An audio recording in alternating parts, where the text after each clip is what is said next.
Eh, Sore hari ini bukan seminar, tetapi Bible study. Dan karena ini adalah sebuah Bible study, maka nanti saya akan mengharapkan Anda akan berpartisipasi di dalam kegiatan ini. Dan oleh karena itu, kalau ada Alkitab, baik itu digital ataupun fisik, boleh tolong dibuka. Kita akan mempelajari Amsal pasal 7. Oke.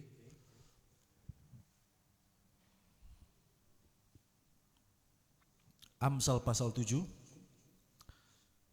Dan kita akan membentuk kelompok. Jadi bagian dari Igin di sana satu kelompok. Cowok yang di belakang mungkin boleh tolong maju. Nah, di sini ada 2 lectures, jadi mungkin boleh di sana ada 1, di depan sini belum ada lectures, jadi mungkin 1 boleh pindah di muka sini. Jadi di sini akan jadi 1 kelompok. Di sini kayaknya boleh jadi 2 kelompok, yang di bangku depan sendiri dan bangku belakang sendiri. Ya? Oke? Pasal berapa tadi saya katakan? 7 apa? Amsal pasal 7. Oke. Nah, Anda akan baca ayat 1 sampai ayat 28 kalau saya tidak salah. Coba lihat. 27. Pasal 1 sampai ayat 1 sampai 27. Ini yang tugas yang akan Anda lakukan. 5 menit pertama baca pribadi dulu. Oke? 5 menit pertama baca pribadi dulu. Mudah-mudahan 5 menit cukup. Lalu 5 menit kedua Anda cari kata ini. Cari kata ini di pasal itu yang berkata seperti lembu yang dibawa ke pejagalan. Cari ayat berapa dia, lalu Anda diskusikan apa makna kata itu. Seperti lembu yang dibawa ke pejagalan. Kalau ingin tahu apa tuh pejagalan, Google lah. Sekarang kan gampang. Oke, jadi 2 hal yang mau dilakukan. Apa tadi 5 menit pertama? Baca pribadi. Amsal 7 ayat 1 sampai 27. Baru 5 menit yang kedua diskusikan. Menurut Anda, apa yang dimaksud seperti lembu yang dibawa ke pejagalan? Ada pertanyaan? Jelas. Oke, silakan nanti siapkan juru bicara laporan singkat 1 menit. Disilakan.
Kalau sudah selesai dibaca pribadi, sekarang diskusikan.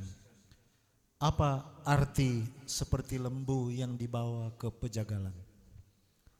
Siapkan laporan 1 menit tiap orang, tiap kelompok.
Masing-masing kelompok siapkan 1 juru bicara ya, 1 menit saja.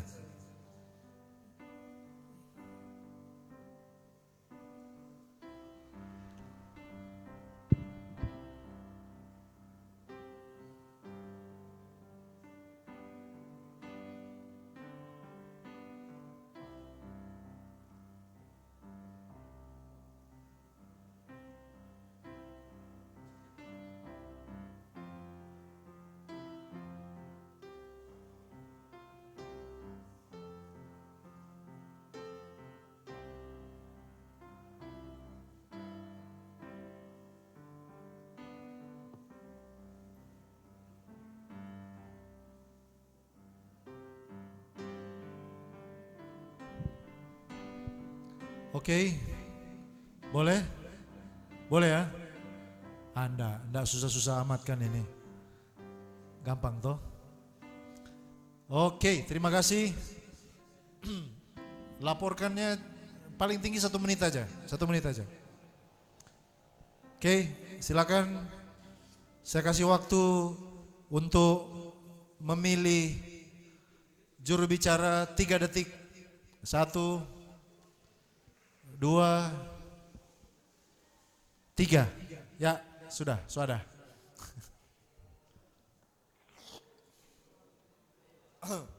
Baik, kita berikan kesempatan dulu kepada kelompok yang paling depan sini. Siapa yang diutus? Menurut hasil diskusi kelompok kami, maksud seperti lembu yang dibawa ke pejagalan adalah supaya nyana bahotbah. Saya jelaskan DP cara menjawab.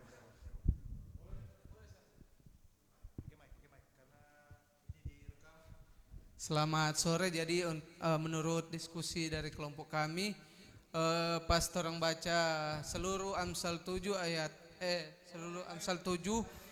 1 sampai 27, kalau yang seperti lembu yang dibawa ke pejagalan itu terdapat di ayat yang ke-22.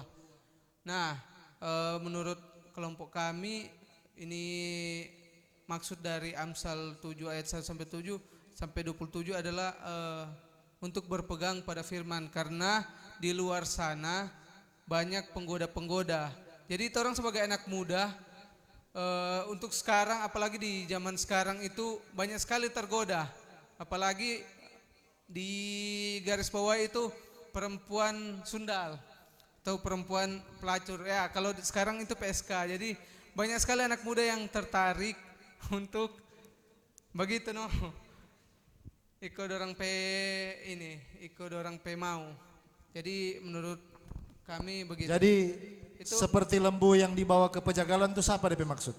anak muda dibawa sama lembu ke pejagalan. Pejagalan itu tempat eksekusi, tempat pemotongan sapi. Jadi kalau orang sudah iko, ya akan celaka lah. Oke, terima kasih. Luar biasa.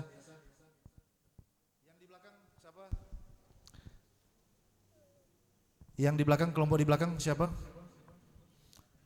Ya. Ini lectures ya? Oke, lectures. Silakan. Oke, terima kasih. Dari hasil diskusi kami, yang kami dapati adalah di situ kami melihat ada seorang anak muda yang rupanya jatuh dalam hal persinahan. Nah, jadi di ayat yang ke-22 bahwa dikatakan seperti lembu yang dibawa ke penjagalan.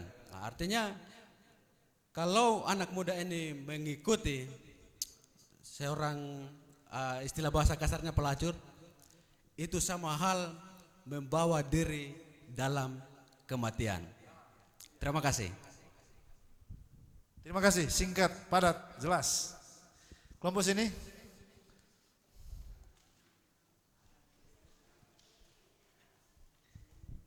Baik, terima kasih atas kesempatan yang diberikan bagi kami. Jadi dari pelajaran ini yang kami dapat seperti lembu yang dibawa ke pejagalan. Mungkin mirip-mirip dengan teman-teman lain apa yang kami dapat, bagaimana ketika kita berada di situasi mungkin sulit dalam kehidupan kita, terlebih khusus apa? Orang muda, kadangkala kita melakukan apa? Sesuatu yang melawan akan kehendak Tuhan. Mungkin dari setiap kehidupan kita, kadang itu mungkin tidak bisa apa? Kita untuk lakukan, tetapi karena terdesak sampai apa? Kita terbawa dalam situasi itu. Ada satu contoh ketika orang-orang muda saat pelayanan ke kebun. Pelayanan ke kebun dan tiba-tiba kita semua apa? Tidak membawakan air minum. Kita haus dan pada saat itu apa? Kita lihat ada pohon kelapa. Apa yang akan kita lakukan? Apakah itu akan menjadikan akan kebutuhan kita atau keinginan kita? Jadi dari seperti lembu yang dibawa ke pejagalan, bagaimana ketika kita terbawa akan suasana atau situasi yang tidak seharusnya kita lakukan, di situ apa? Kita akan seperti kalau hewan-hewan lembu apa? Dibelah-belah. Disitulah apa? Hati kita akan hancur dan terbawa dalam dosa. Mungkin itu, terima kasih. Terima kasih. Jadi menurut mereka seperti lembu yang dibawa ke pejagalan, yang dipotong-potong ini hati ya. Tersayat-sayat, luar biasa. Oke, sini. Mohon maaf yang baru datang. Bagi teman-teman yang baru datang, kita sementara Bible study. Terima kasih, selamat sahabat. Baiklah, kelompok kami berdiskusi arti dari seperti lembu yang dibawa ke pejagalan ini. Berarti kan seperti lembu yang akan disembeli ya. Sebelum disembeli tentunya lembu ini diberikan oleh pengasuhnya ini vitamin, digemukkan. Namun kita orang mau potong lembu itu yang kurus. Jadi lembu ini seperti terlena bahwa ia akan diberikan hal-hal yang baik, yang enak-enak. Tapi ujung-ujungnya dia dibawa ke pejagalan di mana tempat eksekusi dan ujung-ujungnya dia akan meninggal. Dan seperti juga pemuda yang di Amsal 7 itu, dia terlena dengan rayuan dari perempuan itu dan sepertinya ujung-ujungnya dia ujung-ujungnya dia tiba di maut. Terima kasih. Oke, terima kasih. Terima kasih untuk Anda yang sudah berpartisipasi. Jadi semua sudah menemukan itu di ayat 22 ya, seperti lembu yang dibawa ke pejagalan. Oke, sekarang mari kita akan belajar kembali dari ayat-ayat yang sudah saudara baca dan diskusikan tadi. Seperti lembu yang dibawa ke pejagalan. Sambil saya duduk saja mungkin ya.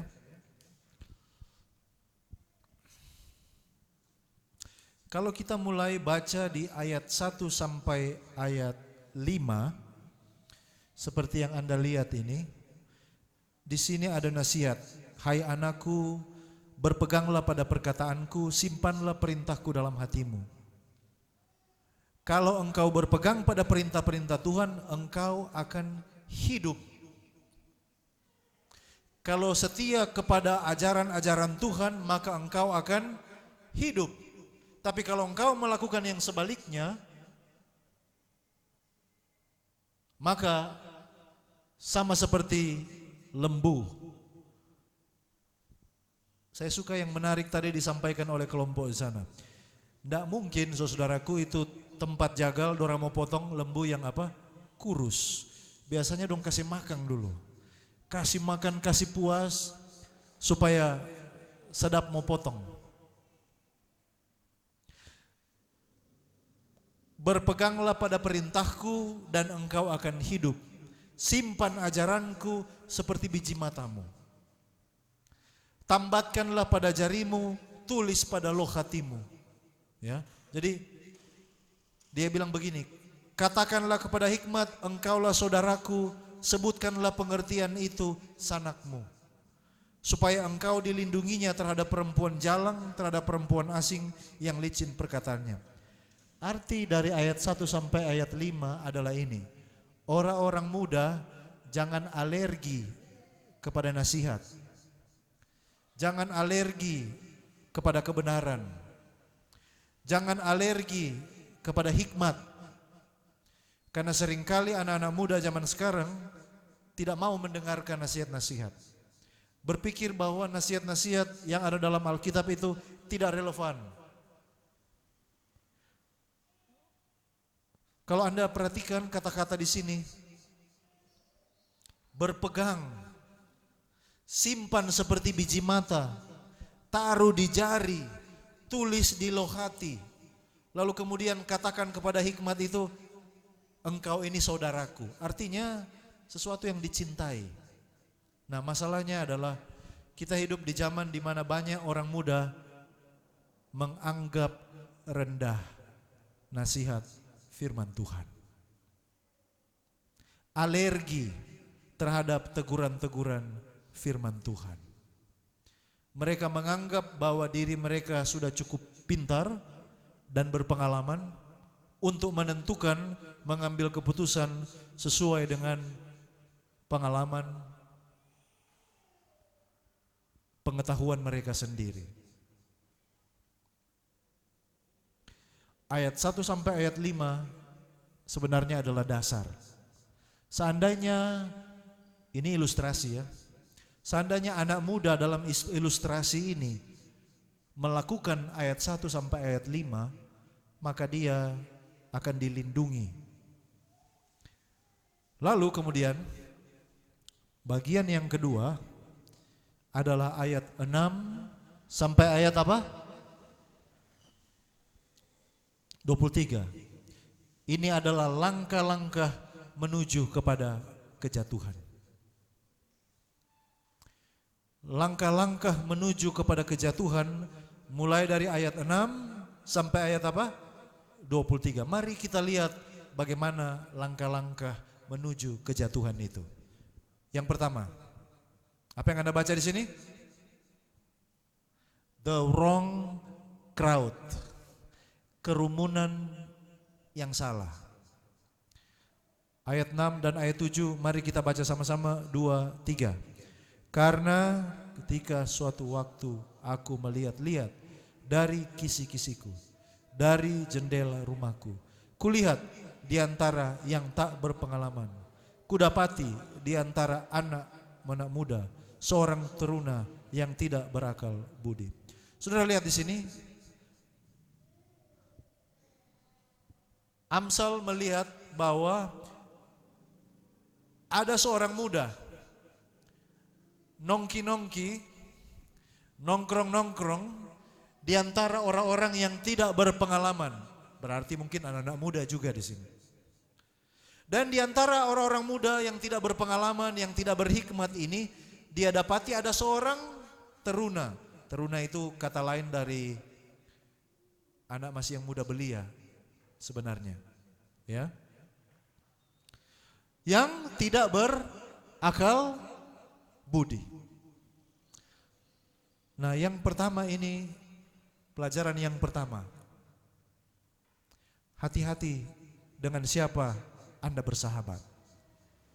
Karena biasanya yang menjerumuskan Anda kepada hal-hal yang merugikan bukan musuh, tetapi apa? Sahabat. Yang mengajak Anda untuk coba-coba satu gelas, satu batang, itu bukan musuh biasanya. Tapi biasanya adalah siapa? Sahabat. Jadi akar atau jalan pertama menuju kejatuhan dari anak muda di Amsal pasal 7 adalah oleh karena dia memilih kerumunan yang salah. Anda lihat. Orang-orang yang tidak berpengalaman, anak-anak muda yang tidak mempunyai hikmat, dan di sana juga ada seorang yang tidak berakal budi, yaitu anak muda itu sendiri. Jadi, anak-anak muda, ada waktunya di mana Anda beracara khusus anak-anak muda, penting. Tapi bukan berarti acara khusus anak-anak muda lalu tidak akan mengundang orang tua untuk bergabung bersama-sama. Itu sebabnya di dalam gereja kita mengenal apa yang disebut dengan intergenerational worship atau ibadah antar generasi. Tidak seperti di gereja lain ada ibadah khusus untuk anak muda. Orang tua sendiri, anak-anak sendiri. Tidak. Di gereja Advent kita percaya kepada ibadah antar generasi. Artinya di ibadah itu ada orang tua, ada orang dewasa, ada anak muda, ada remaja, ada anak-anak. Mengapa? Oleh karena kita bisa saling belajar satu sama lain. Jangan alergi kalau orang muda sepertinya orang tua sepertinya selalu menggurui, mengajar, memberikan nasihat. Ingat baik-baik. Mereka melakukan itu dua hal. Mungkin karena mereka sudah punya pengalaman melihat orang lain, atau yang kedua mereka sudah punya pengalaman diri mereka sendiri. Nah, oleh karena itu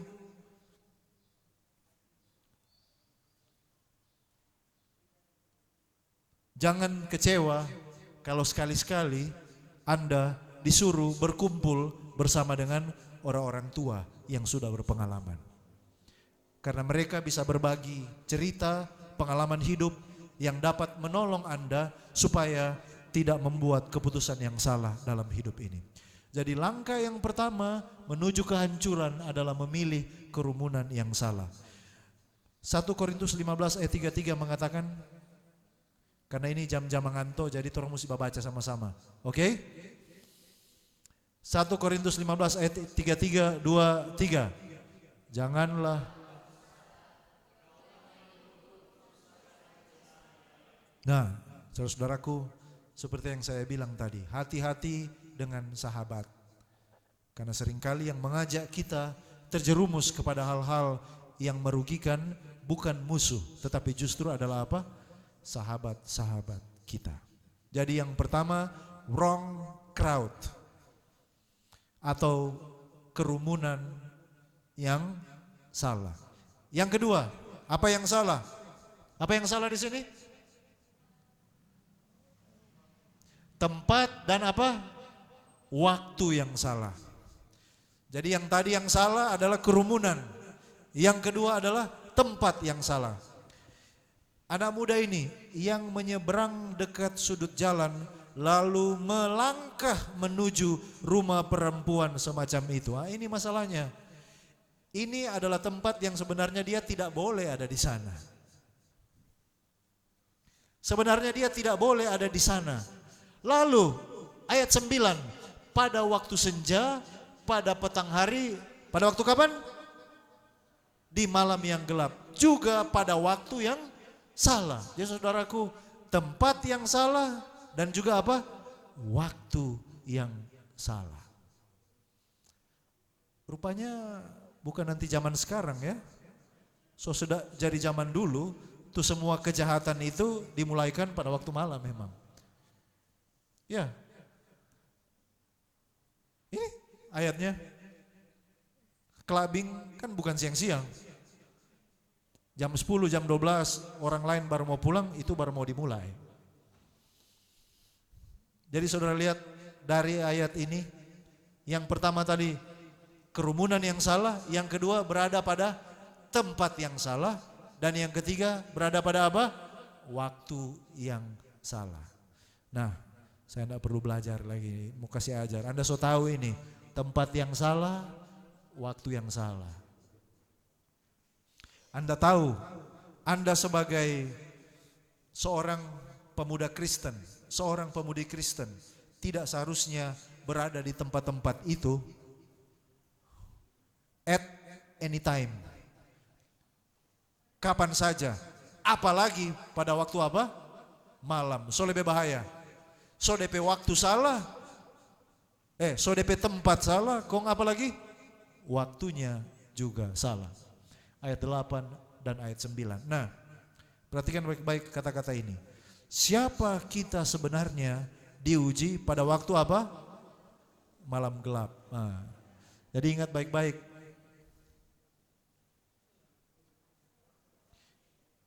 Di waktu siang, ketika orang melihat kita, mungkin kita bisa berpura-pura, tapi siapa kita yang sebenarnya diuji pada waktu malam gelap? Dengan siapa kita bergaul? Siapa teman kongko-kongko kita? Tongkrongan kita siapa? Dan ingat baik-baik.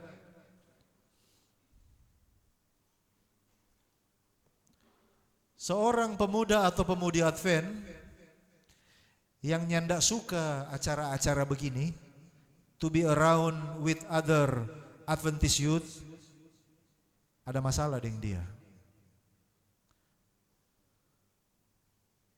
Seorang pemuda-pemudi Advent lebih nyaman kumpul-kumpul dengan teman-teman di lorong, di kompleks, daripada sesama pemuda Advent di gereja pada hari Sabat sore. Ada sesuatu yang salah dengan dia.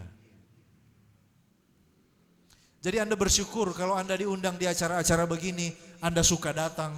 Dan saya tidak perlu riset, coba cek, kebanyakan mereka yang keluar dari gereja adalah karena mereka tidak bahagia kalau ada sama-sama dengan teman-teman yang ada di gereja. Bagaimana Ketua John Sumantiri? Betul? Jadi cara Anda memilih sahabat Anda, siapa Anda suka berada di tengah-tengah siapa, seringkali itu menentukan masa depan Anda, apakah masih ada di gereja ini atau tidak ada lagi di gereja ini. Jadi saudara yang datang sore hari ini, apakah Anda berbahagia kumpul bersama dengan umat-umat Tuhan, sesama pemuda-pemudi anggota gereja Masjid Advent Hari ke-7? Amin. Anda senang melihat teman kiri, kanan, wilayah, torang semua adalah umat-umat Tuhan ada di gereja ini. Anda senang? Amin, puji Tuhan. Jangan sampai Anda senang kalau kumpul-kumpul dengan teman-teman pada waktu malam hari. Tidak ada yang salah di malam hari sebenarnya, tapi dalam konteks pelajaran kita hari ini, saudaraku, berhati-hati. Itu sebabnya, kalau soadalia ada tuh teman di gereja yang so nak terlalu happy, nak terlalu bahagia kalau kumpul-kumpul dan orang di gereja, cepat tangkap dia. Bawa dia ke gereja, libatkan dia dalam kegiatan. Karena itu, so tanda-tanda awal dia akan meninggalkan gereja. Umat Tuhan yang sejati akan senang, bahagia, berkumpul bersama-sama dengan umat-umat Tuhan yang lain. Amin. Oke. Jadi, kerumunan yang salah, tempat yang salah, dan apa? Waktu yang salah. Yang berikut. Apa yang berikut? Petualangan yang salah. Nah, saya mesti mengerti bahwa anak-anak muda itu suka adventure. Suka apa? Petualangan. Suka mencoba sesuatu yang apa?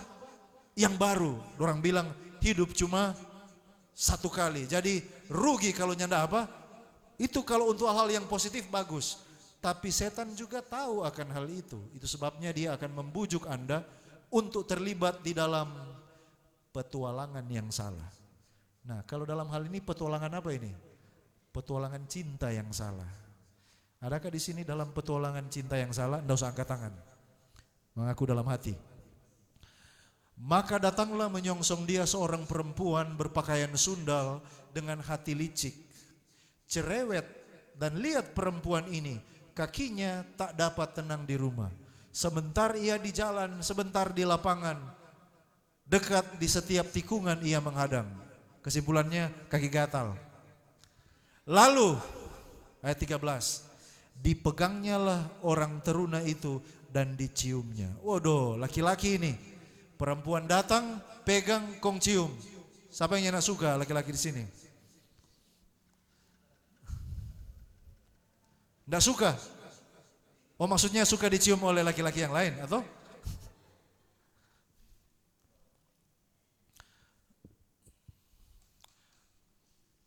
Setan tahu bahwa di usia-usia seperti Anda memiliki hormon yang berkecamuk.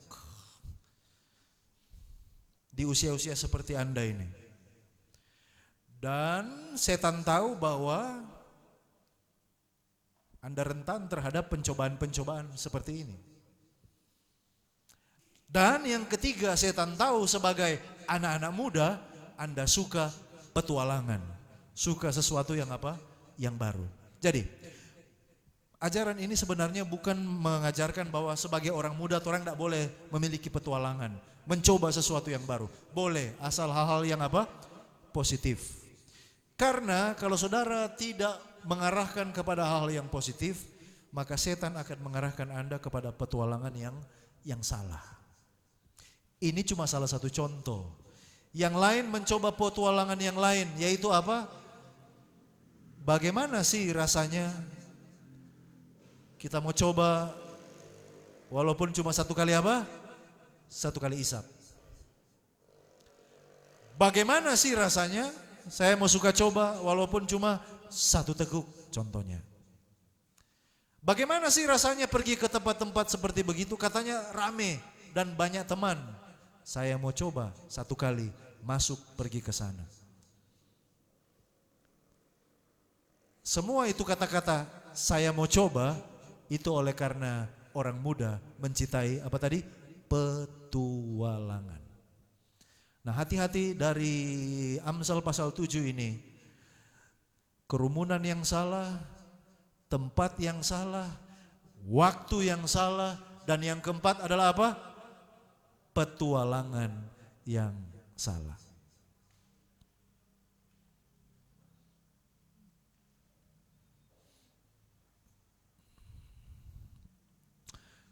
Kalau saudara belajar ayat ini,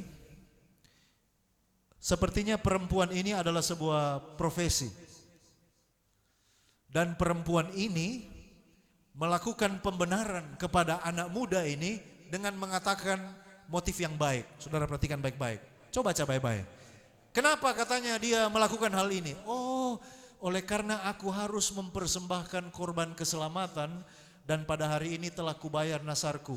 Itulah sebabnya aku keluar menyongsong engkau untuk mencari engkau dan sekarang kudapatkan engkau. Saudara bisa bayangkan dia bilang, kita kuat ini karena kita mau bayar kita persembahan. Bagus enggak itu motif itu? Ya? Nah, menurut kitab Ulangan 23 ayat 18, sebenarnya Tuhan melarang membawa persembahan berdasarkan yang diperoleh dari persundalan. Kalau saudara baca di Ulangan 23 ayat 18. Janganlah kau bawa upah sundal atau uang semburit ke dalam rumah Tuhan Allahmu untuk menepati salah satu nazar. Sebab keduanya itu adalah kekejian bagi Tuhan. Perbuatan sundal itu kekejian bagi Tuhan dan persembahan nazar itu pun adalah apa katanya? Juga kekejian bagi Tuhan. Jadi ketika perempuan ini datang kepada anak muda itu, dia menggoda.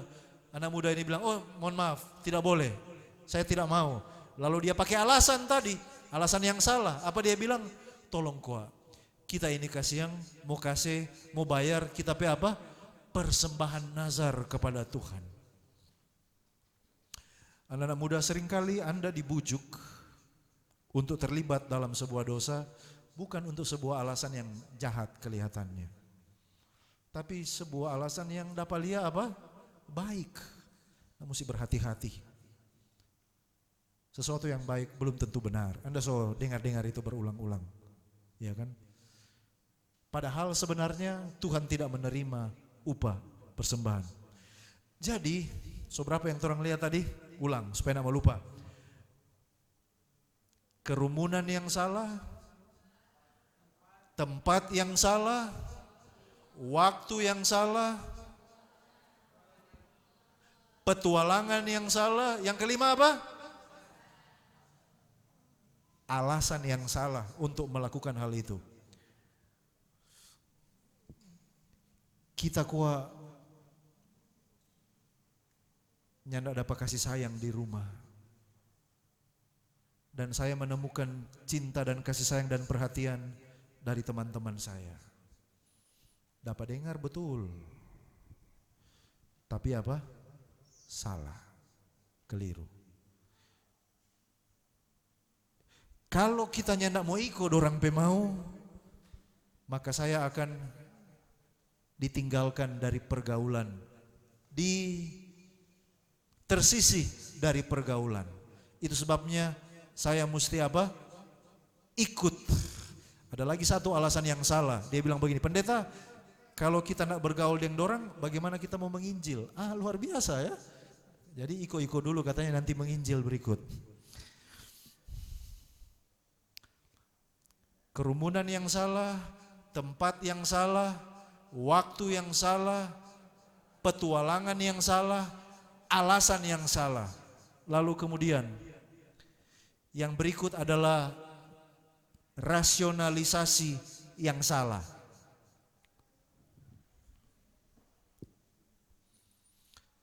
Anda mengerti itu kata rasionalisasi? Mau bikin supaya kedengaran masuk di akal. Perempuan ini bilang begini, karena suamiku tidak di rumah, ia sedang dalam perjalanan jauh. Sekantong uang dibawanya, ia baru pulang menjelang bulan purnama. Oh katue, DP suaminya nak ada. Jadi kalau kita iyo akang, berarti saya menolong seorang perempuan yang ditinggal suaminya tanpa dititipkan uang. Anda lihat bagaimana pencobaan ini dikemas dalam cara yang menarik. Rasionalisasi. Seringkali dalam kehidupan kita, kita juga mencoba merasionalisasikan perbuatan dosa kita. Menyampaikan alasan-alasan yang menjadi pembenaran mengapa kita melakukan hal itu. Ya. Alasan-alasan mengapa kita menyampaikan pembenaran itu. Dan kalau Anda belajar ini, Dr. Donald Creasy dia katakan the fraud triangle. Ada yang belajar ini? Mungkin di ilmu ekonomi? Pernah belajar? The fraud triangle itu seperti begini. Biasanya, ini contoh yang sederhana ya. Di satu perusahaan, contohnya satu perusahaan. Kalau terjadi penyimpangan, contoh korupsi atau lain sebagainya, biasanya ada 3 hal ini yang mendukung. Yang pertama, opportunity, ada kesempatan di sana untuk berbuat curang. Yang kedua, ada pressure, ada tekanan. Dan yang ketiga, ada rasionalisasi. Ada kesempatan. Kita kok yang atur ini pembukuan, jadi kita yang tahu. Kalau kita so atur begini, ada celah yang saya tahu, orang tidak bisa tahu apa yang saya atur. Opportunity, kesempatan. Yang kedua, ada apa saudara? Yang kedua ada apa? Pressure atau tekanan. Belum lagi DP, istri di rumah minta, "Papa, lihat itu tetangga so ganti oto, masa orang cuma ini terus? Tuh tetangga so renovasi tuh rumah, masa orang begini-begini terus?" Ada tekanan juga dari rumah. Lalu yang terakhir, rasionalisasi. Kita so kerja di perusahaan ini sekian tahun. So banyak perbuatan baik yang saya lakukan demi kemajuan perusahaan ini. Kalau bukan karena kita, perusahaan ini tidak akan maju. Masalahnya kita cuma mau ambil sadiki, kok enggak boleh. Rasionalisasi. Jadi membutuhkan 3 hal ini. Ada opportunity, kesempatan, ada pressure, tekanan, dan ada apa? Rasionalisasi. Pada waktu itulah biasanya orang berbuat dosa.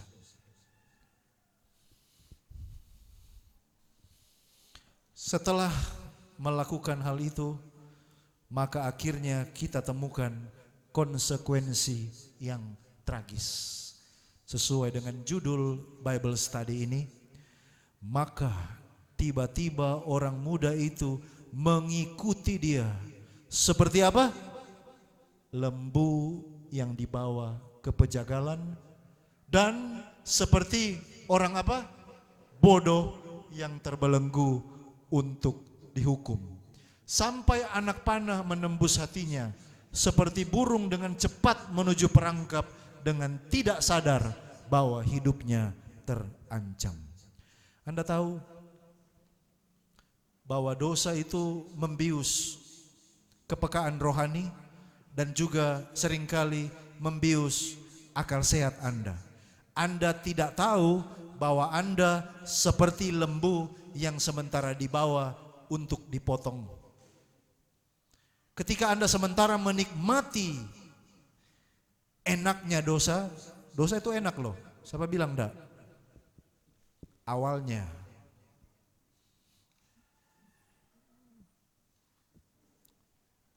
Anda dibius sampai Anda tidak sadar bahwa Anda dibawa ke tempat apa? Penjagalan, potong leher. Demikianlah sifat daripada dosa, demikianlah konsekuensi dosa itu. Dosa itu menghancurkan.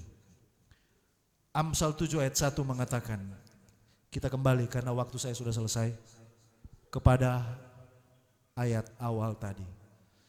Seperti yang saya katakan tadi, kunci sebenarnya ada di ayat berapa tadi? 1 sampai 5. Berpeganglah pada perkataanku, simpanlah perintahku dalam hatimu, berpeganglah pada perintahku dan engkau akan hidup. Amin. Kita ulang lagi. Langkah-langkah menuju kejatuhan. 1, apa tadi? Kerumunan yang salah. Yang kedua, tempat yang salah. Yang ketiga, waktu yang salah. Yang keempat,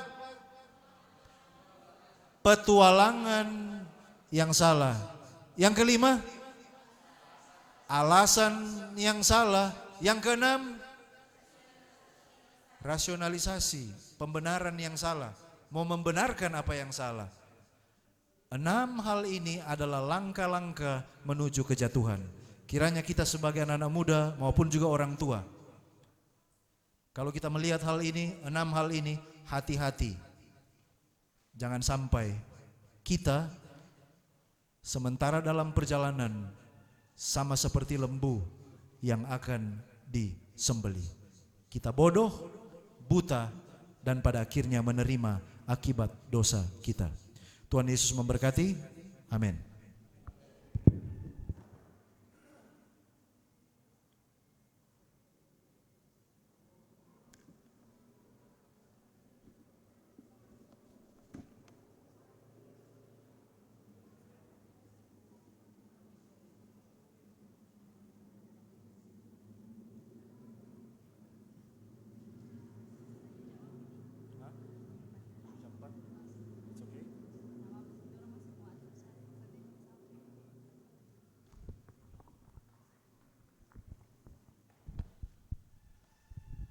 Terima kasih disampaikan kepada Pendeta Tali Wongso yang telah membagikan akan materi yang begitu baik untuk menambah pengetahuan dan juga iman orang-orang muda.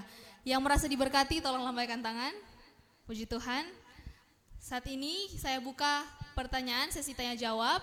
1-2 pertanyaan apabila ada dari saudara-saudara, orang-orang muda maupun orang-orang tua yang ada bersama-sama yang rindu untuk bertanya kepada pendeta, dipersilahkan.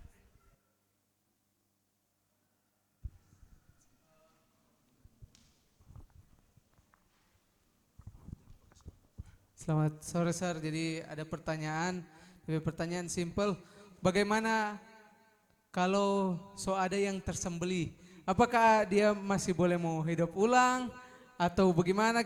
Rupakan ini kan jatuh dalam dosa toh. Kalau orang mau bertobat, kan anggaplah misalnya kita sudah tersembelih, terus kena nasihat dan ingin bertobat, bagaimana itu, Sir? Oke. Maksudnya ini so masuk perangkap ya, so melangkah masuk ke rumah perempuan. Ya, selalu ada pengampunan kalau orang mau berbalik kepada Tuhan. Tuhan itu setia dan adil, Dia akan mengampuni kita dari setiap dosa dan pelanggaran kita. Tapi ingat baik-baik, walaupun Tuhan mengampuni dosa, tapi DP akibat-akibat tetap harus konsekuensi dari pilihan yang salah harus kita tanggung. Dosa kita diampuni, tetapi akibat pilihan yang salah seringkali tetap harus kita kita terima. Itu sebabnya saudara pernah dengar kata-kata bahwa pengalaman adalah guru yang pertanyaan saya, pengalaman siapa?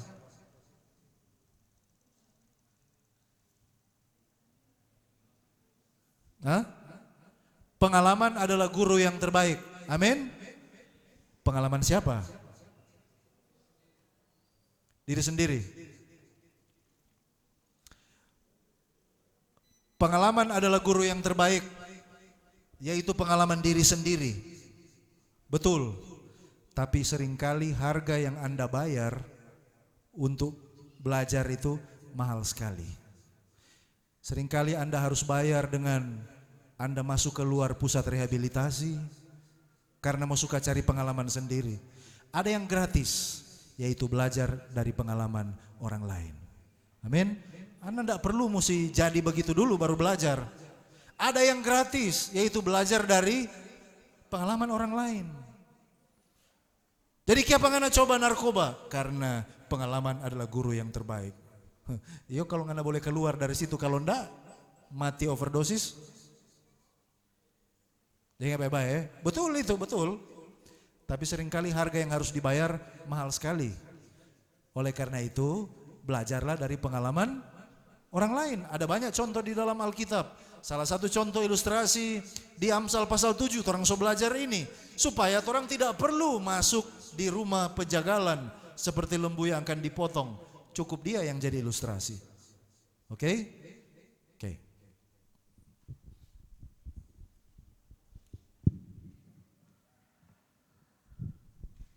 Terima kasih pendeta. Masih ada lagi kesempatan untuk satu orang penanya. Apabila ada yang ingin bertanya, dipersilakan.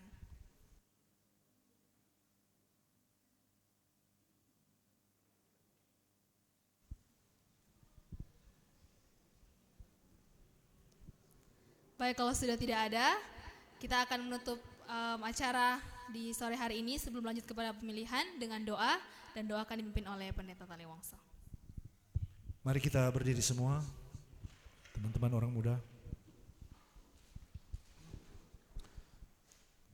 Bapa di sorga, terima kasih sore hari ini kami boleh belajar sebuah pelajaran yang baik dari Amsal pasal 7. Teristimewa, sangat relevan bagi kami orang-orang muda. Biarlah kami boleh mengidentifikasi langkah-langkah menuju kejatuhan dan berikan kepada kami mata iman untuk melihat diri kami. Apabila mungkin kami sudah berada di dalam langkah-langkah ini dan kami hampir jatuh, Tuhan tolong sadarkan kami, ingatkan kami supaya kami bertobat sebelum terlambat. Biarlah nasihat, biarlah hikmat, biarlah petunjuk firman Tuhan akan menjadi sukacita bagi kami. Kami tidak alergi terhadap nasihat-nasihat firman Tuhan, karena itulah yang akan menyelamatkan kami dari jerat tipu muslihat iblis di akhir zaman ini. Tuhan, kasihanilah anak-anak muda ini. Biarlah mereka boleh tetap selalu setia di dalam Tuhan. Apabila ada kuasa-kuasa kejahatan yang mencoba menjerumuskan mereka, Tuhan pelihara, jaga, lindungi. Kiranya mereka boleh membuat keputusan yang baik dan benar, tetap setia di dalam Tuhan. Bapak yang penuh kasih, mereka akan melanjutkan dalam kegiatan pemilihan pengurus wilayah. Tuhan memberkati jalannya pemilihan, hasil yang akan diperoleh semua untuk hormat kemuliaan bagi nama Tuhan. Di dalam nama Yesus kami sudah berdoa, amin.